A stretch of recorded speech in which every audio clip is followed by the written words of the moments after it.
जय जिजाऊ, जय शिवराय, जय भीम, जय संविधान। आज आपण डॉक्टर बाबासाहेब आंबेडकरांचे घटनेवरील शेवटचे भाषण पाहणार आहोत। डॉक्टर बाबासाहेब आंबेडकरांचे घटना सभेत केलेले शेवटचे भाषण हे भारतीय लोकशाहीच्या इतिहासातील एक अत्यंत महत्त्वाचे आणि मार्गदर्शक दस्तऐवज मानले जाते। 25 नोव्हेंबर 1949 रोजी त्यांनी हे ऐतिहासिक भाषण केले होते। त्यापुढे घटना अंमलात येण्यापूर्वीची स्थिती।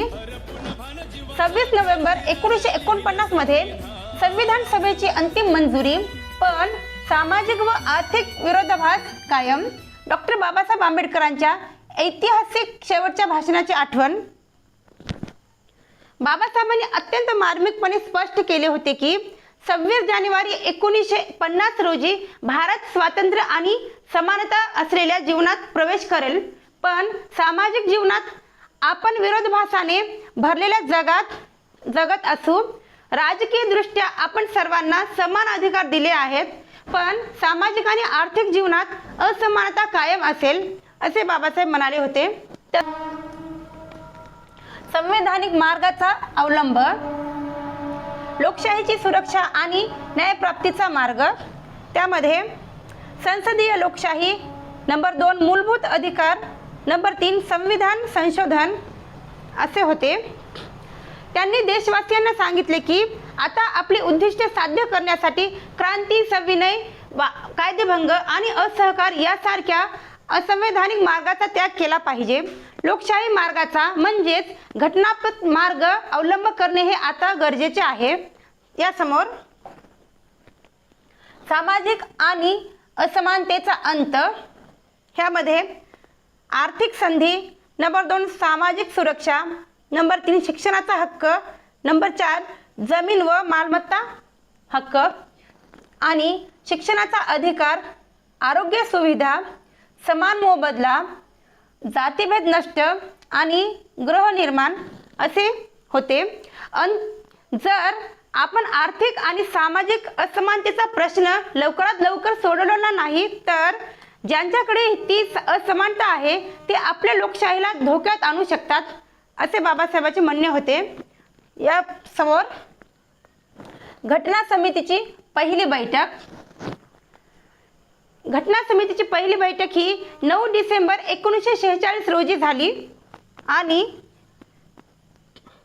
त्याचा कार्यकाळ होता 2 वर्ष 11 महिने आणि 18 दिवस आणि तो कार्यकाळ होता 9 डिसेंबर 1946 ते 26 जानेवारी 1950।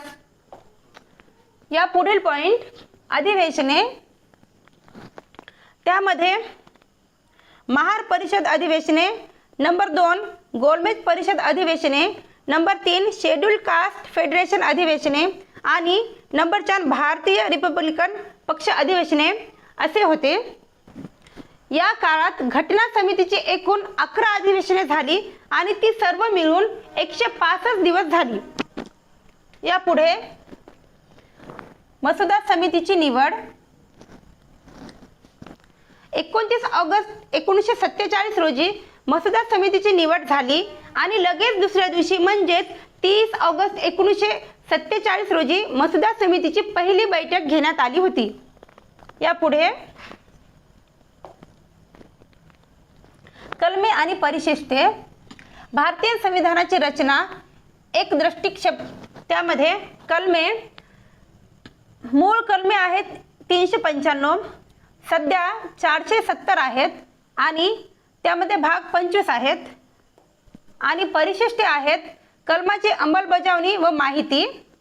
12 परिशिष्टे आहेत, ते कोणते?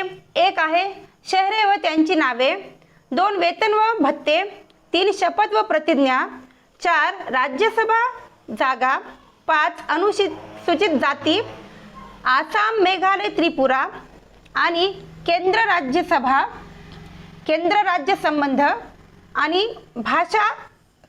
त्यासमोर भूमी सुधारणा आणि पक्षतरबंदी आणि पंचायती आणि शेवटचा आहे नगरपालिका। डॉक्टर बाबासाहेब आंबेडकरांनी आपल्या भाषणात नमूद केले की मसुदा समितीने अधिक चांगल्या उपसूचना स्वीकारण्याचे धैर्य दाखवले, अन्यथा समितीवर कर्तव्याची चूक आणि अहंकाराचा आरोप झाला असता. यापुढे बाबासाहेबांचे घटनेवरील शेवटचे भाषण काय होते ते आपण पाहूयात.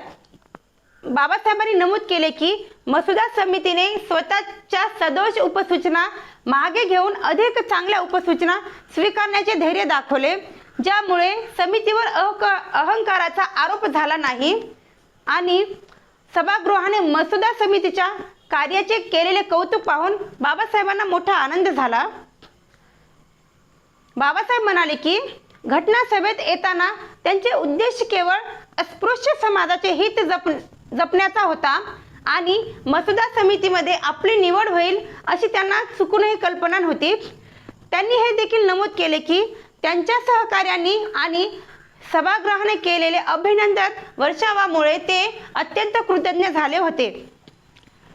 यासमोर थोडक्यात सांगायचे तर काय, आपल्या शेवटच्या भाषणात बाबासाहेबांनी केवळ घटनेचे वर्णन केले नाही, तर लोकशाही टिकवून ठेवण्यासाठी लागणाऱ्या नागरिक कर्तव्याची जाणीव करून दिली.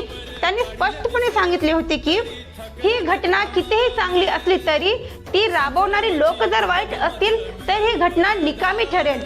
हे भाषण म्हणजे केवळ संविधान सभेतील भाषण नसून भारतीय जनतेसाठी दिलेली एक लोकशाहीची सनद आहे, असे हे बाबासाहेबांच्या घटनेवरील शेवटचे भाषण होते. जय जिजाऊ, जय शिवराय, जय भीम, जय संविधान.